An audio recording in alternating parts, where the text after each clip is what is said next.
Zdravím všechny hejtry a hejtrkyně. A dneska u dalšího promluvení ze srdce mám solo flétna, takže si to užijte.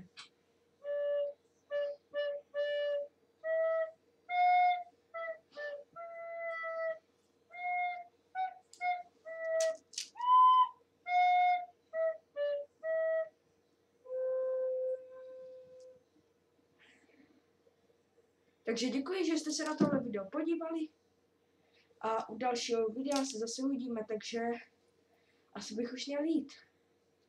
Takže já jdu. Ahoj.